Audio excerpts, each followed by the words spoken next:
हम चैप्टर 7 पढ़ रहे हैं।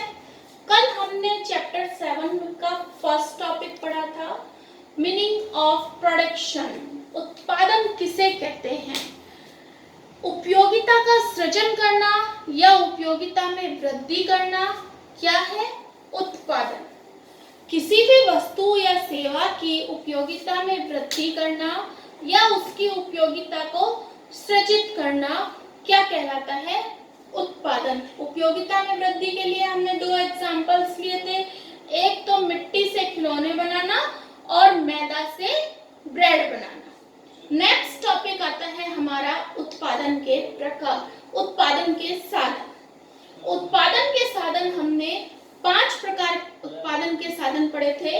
उत्पादन के साधन 5 होते हैं, भूमि, श्रम, पूंजी, तकनीक व प्रबंध, साहस या उद्यमशीलता। आज हम एक एक पॉइंट के बारे में डिटेल से पढ़ेंगे। भूमि, लैंड, भूमि के बारे में आप सब जानते हैं। भूमि क्या है? भूमि एक प्रकृति के द्वारा दिया गया एक उपहार है जो कि हमारे उत्पादन का महत्वपूर्ण साधन है। भूमि पर ही एक किसान खेती करता है, भूमि पर ही कोई भी उत्पादक अपना मतलब उत्पादन करने के लिए कोई फैक्ट्री लगाता है या कुछ भी एक्साइटेड जो भी उसे काम करना है वो किस पर होगा? भूमि पर होगा। अगर आपसे कहें कि आकाश में होगा, वो तो संभव नहीं है। तो भूमि हमारे उत्पादन का पहला महत्वपूर्ण साधन है। अलग अलग टाइप की भूमि होती है, हर भूमि की अपनी उर्वरा शक्ति होती है जो किसान फसल उगाने के लिए अपने हिसाब से तय कर लेता है। तो भूमि क्या है? भूमि एक प्रकृति के द्वारा मिला हुआ हमें एक उपहार है और ये एक हमारे उत्पादन का पहला साधन है। नेक्स्ट आता है श्रम। श्रम क्या होता है? लेबर।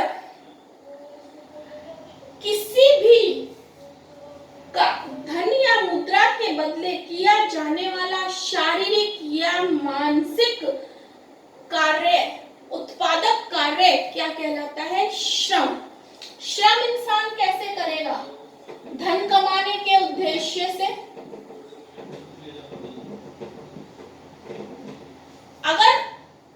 अगर जैसे आपकी मम्मी है घर में खाना बनाती हैं, उसको हम श्रम में नहीं लेंगे, वो उत्पादन के साधन में नहीं आएगा। हाँ, श्रम वो भी करती हैं लेकिन धन कमाने के उद्देश्य से नहीं करती हैं, धन या मुद्रा के बदले नहीं करती हैं।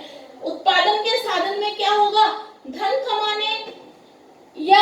कमाने के उद्देश्य से धन या मुद्रा के बदले किया गया शारीरिक या मानसिक उत्पादक कार्य क्या कहलाता है? हमारा श्रम कहलाता है। श्रम उत्पादन का एक मूल साधन है।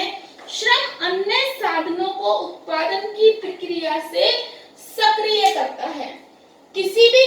कोई भी हम उत्पादन कार्य कर रहे हैं, उत्पादक कार्य कर रहे हैं, तो अगर हम ऐसे ही पूंजी लगा देते हैं, लेकिन उस पूंजी को सक्सेस करने के लिए, उस पूंजी से और पूंजी में वृद्धि करने के लिए हमें किसकी जरूरत होती है? श्रम की जरूरत होती है। हमने मशीनें लगा ली लेकिन मशीन चलाने के लिए हमें वर्कर की जरूरत तो पड़ती है, तो वो भी किससे ही संभव है? श्रम से संभव है। हमारे पास भूमि है लेकिन भूमि पर काम करने के लिए हमारे पास श्रमिक नहीं है, तो वो भूमि भी क्या है? हमारे लिए बेकार है।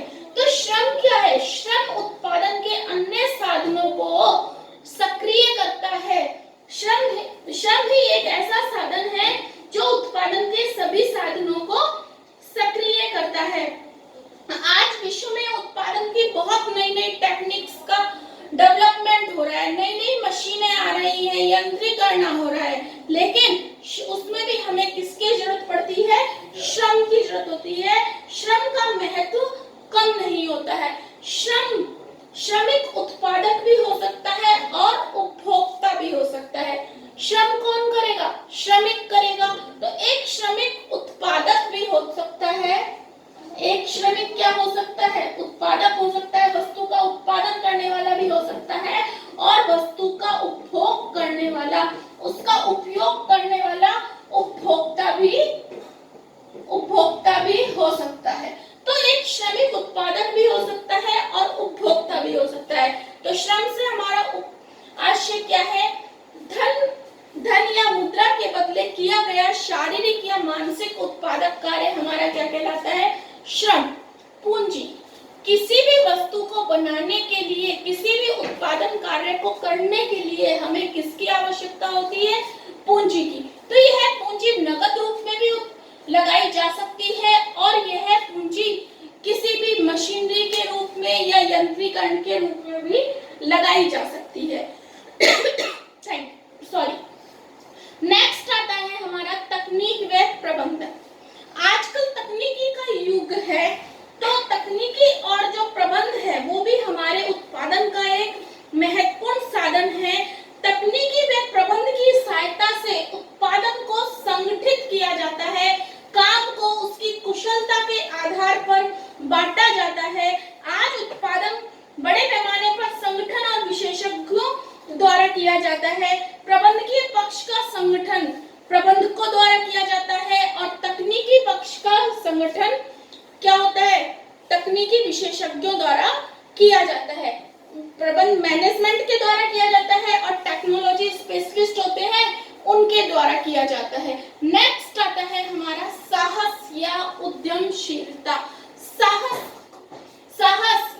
साहसी या उद्यमी कौन होता है? जिसमें जोखिम वहन करने की शक्ति हो। वह व्यक्ति जो जोखिम उठाने की क्षमता रखता हो वो साहसी या उद्यमी कहलाता है। तो साहस या उद्यमशीलता उत्पादन का पांचवा महत्वपूर्ण साधन है। उत्पादन में विभिन्न प्रकार की जोखिम तथा अनिश्चितताएं एक साहसी को वहन करनी पड़ती हैं। जो हमारी समाजवादी अर्थव्यवस्था होती है उसमें एक साहसी का जोखिम कम होता है, जबकि पूंजीवादी अर्थव्यवस्था में सरकार का हस्तक्षेप कम होता है। तो उसमें क्या होता है? जो उत्पादक होता है उसका जोखिम अलग बहुत ज्यादा होता है। समाजवादी अर्थव्यवस्था में साहसी का जोखिम कम होता है, जबकि पूंजीवादी अर्थव्यवस्था में साहसी का जोखिम अधिक होता है। इसमें उत्पादन का संगठन इस प्रकार किया जाता है कि उत्पादन की तकनीक अन्य तकनीकों से अधिक लाभकारी हो। उत्पादन की तकनीक अन्य तकनीक से अधिक लाभकारी हो मीन्स जो भी साहसी होता है वह कम पूंजी पर अधिक लाभ प्राप्त करने की इच्छा रखता है। जब हमारी किसी वस्तु की लागत कम आएगी तभी तो हमें प्रॉफिट भी ज्यादा होगा। लागत कम तो प्रॉफिट भी हमारा क्या होगा? मैक्सिमम होगा। तो जो भी साहसी होता है वो यही इच्छा रखता है कि उसकी लागत कम हो और उसका प्रॉफिट ज्यादा हो। तो वो दो तरह की टेक्निक्स काम में लेता है, एक श्रम प्रधान टेक्निक और एक पूंजी प्रधान टेक्निक। श्रम प्रधान टेक्निक में क्या होता है? पूंजी की तुलना में श्रम की मात्रा अधिक होती है। मींस जो भी वो उत्पादन कर रहा है उसमें पूंजी की बजाय श्रम की मात्रा अधिक होती है। तो वह कौन सी टेक्निक कहलाती है? श्रम प्रधान टेक्निक। और जिसमें श्रम की बजाय पूंजी की मात्रा अधिक होती है वो कौन सी टेक्निक कहलाती है?